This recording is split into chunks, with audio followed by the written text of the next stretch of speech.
I know it's probably like a big question, but if you could just humor me for a second, if you could Hmm. boil, like, let's just say, like, I don't know, top three things. Like, you're trying to get into a brand new game, something that you never even heard of before, some small Japanese thing that's been, around for years, but you have no idea about it. Like, what if you're turning it on for the first time? What would you tell that person that here, like, here's how you dip your toe in. Like, here's how, like, let's say top three things. Like, here's what you the top three things you need to do to get started. To get started in playing video games or fighting games or Fighting games in particular. fighting games. Okay, okay. So top three things. The number three thing I would say is first thing is first. Have fun. You know what I'm saying? This is a video game. It allows you to do whatever you want. Like skill, don't worry about your skill. Just learn the game. Have fun with it. Do what you want. You know what I'm saying? It's very important to have that connection with the game so you can play it. You have a sense of to play it.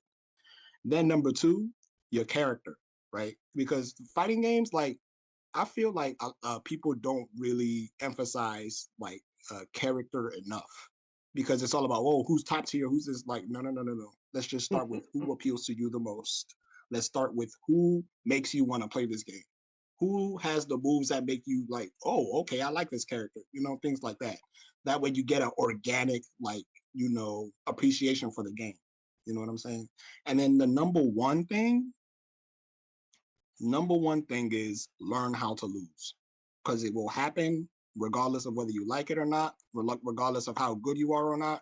There are world champion Street Fighter players that still get demolished on YouTube. You know what I mean? So it's Yeah. not about, if I'm this good, I'm going to win every single game. You are going to lose.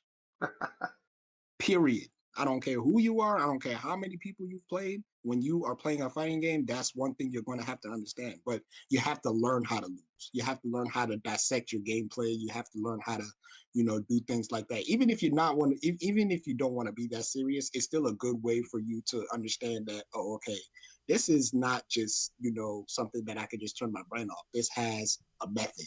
You know what I'm saying? Yeah. This has a way for you to like look at it in a way that's going to challenge you as the player. You know what I'm saying?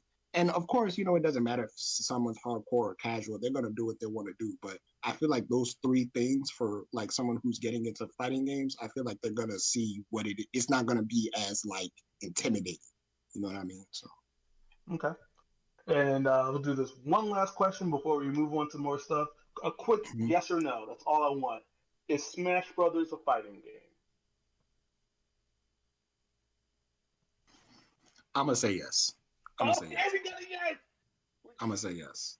We got a yes. And as you as the fighting person, as far as we're concerned, DCGG says Smash Brothers is a fighting game. You heard it here, folks. I'll Moving say, yeah. on. um,